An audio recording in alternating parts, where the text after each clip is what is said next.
हम गोविंद दीवाना हाँ जी। अपने समस्त कीर्तन पार्टी की तरफ से हाँ आप सबके हार्दिक अभिनंदन वंदन करत बानी। है और ये बालक से जवन कुछ भी टूटी फूटी हुई हाँ ओके क्षमा करब जा। आए जा सबसे पहले हमान के माई के आराधना कर जी, सुमिरन कर जी, वंदन कर जी। हाँ जी। ओकरे बाद चैता चैती लयदारी जैसा आप लोग की फरमाइश हुई हाँ सब सुने के मिले। हाँ तो आई जा माई के आराधना बा। कैसे हो व्यास?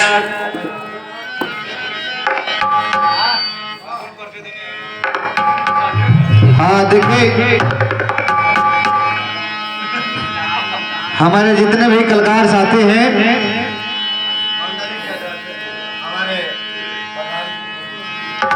मैं सबका परिचय दे देना चाहूंगा। जय हो जय श्री हरि। और इस हमारे मंडली का मेन जो कि अध्यक्ष हैं हाँ भूतपूर्व प्रधान श्री सीताराम जी। इसके बाद बगल में बैठे श्री राम छविला ब्यास जी, कोर्स पे हृदय नारायण जी,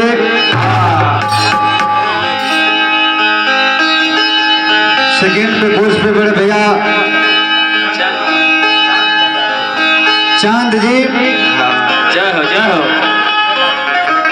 थर्ड राउंड में बड़े भैया श्री दिनेश सिंह जी, साथ बैठे हैं विनोद भाई,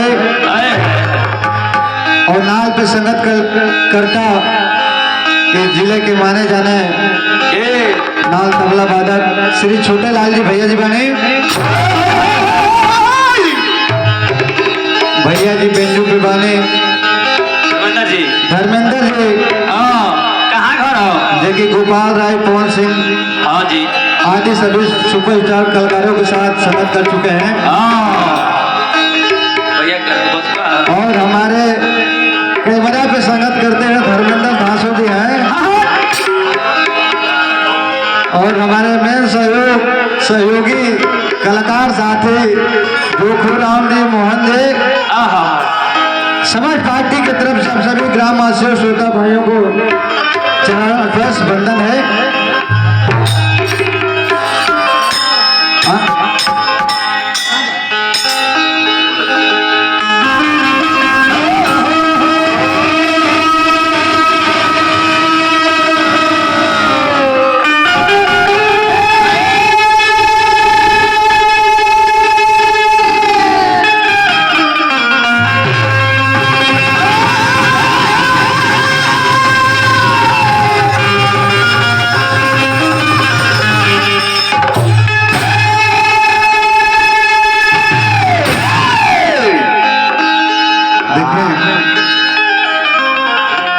आज हम लोग जिस उपलक्ष्य में यहाँ पे उपस्थित है, जिनके दरवाजे पे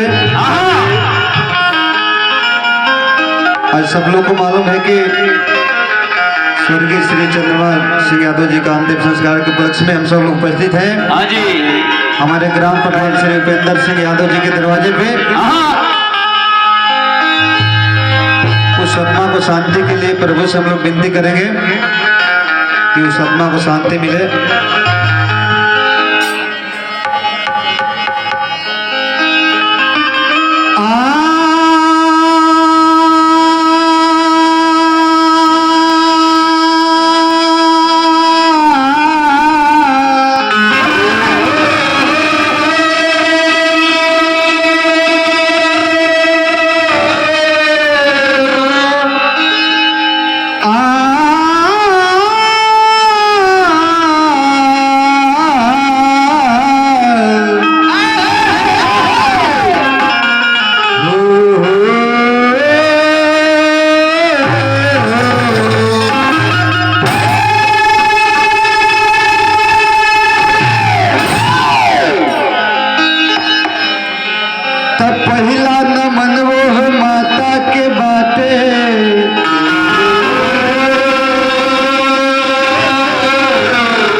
में जाके आराधना करत बा।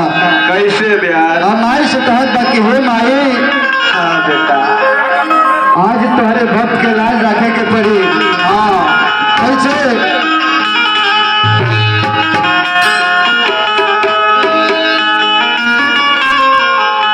बाबा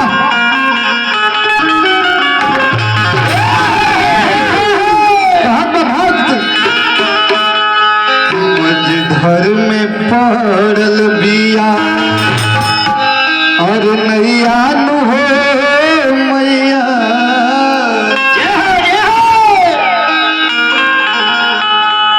कि मझधर में पड़ल बिया और नैया नु हो मैया, पर तू लगा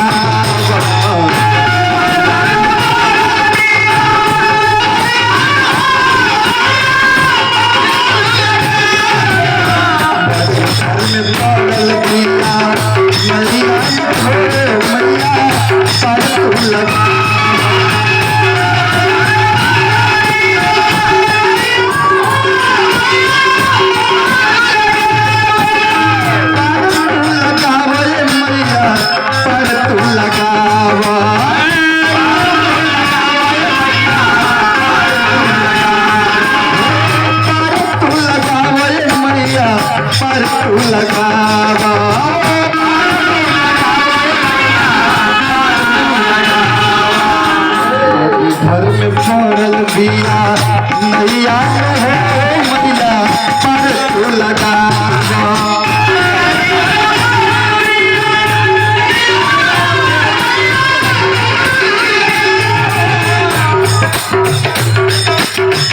नैया हो मैया, पर तू लगा।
हे माई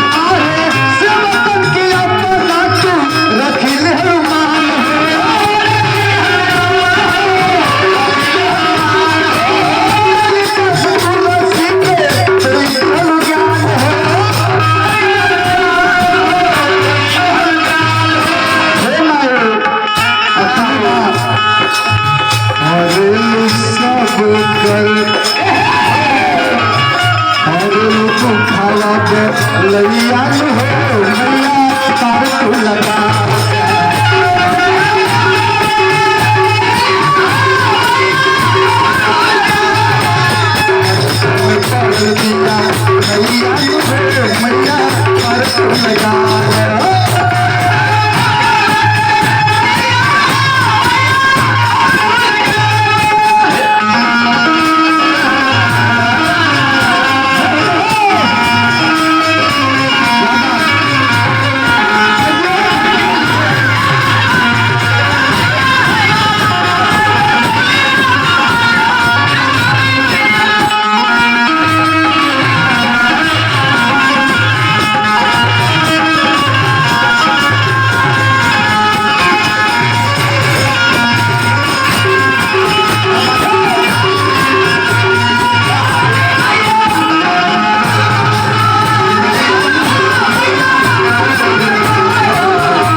बड़े सुंदर पुरस्कार महल के जीजा से मुक्तेश्वर पांडे जी चरण स्पर्श बंधन आशीर्वाद की प्रतीक्षा। जय हो जय हो। और एक पुरस्कार हमारे छोटे भाई अरुण जी की तरफ से बड़े सुंदर पुरस्कार आशीर्वाद। हार्दिक अभिनंदन है।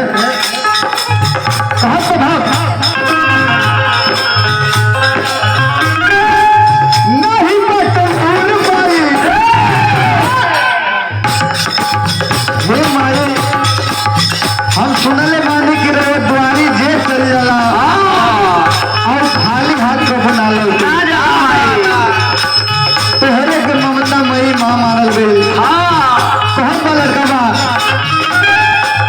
नहीं बटन माई नहीं बस हुआ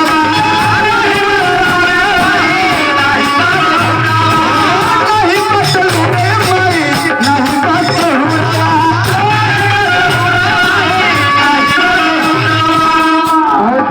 बेटा आज स्वर में सजा दे बिना के सुरवा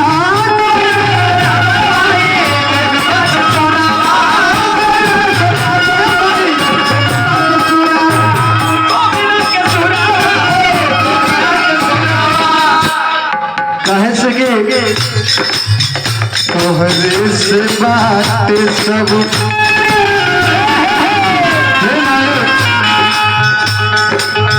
देखे बड़े सुंदर से बात हमारे भगवान जी श्री वीरेंद्र सिंह यादव जी की तरफ से सुंदर से बात भैया के प्रणाम बात श्रीकांत के जवाब। जय हो जय हो। नहीं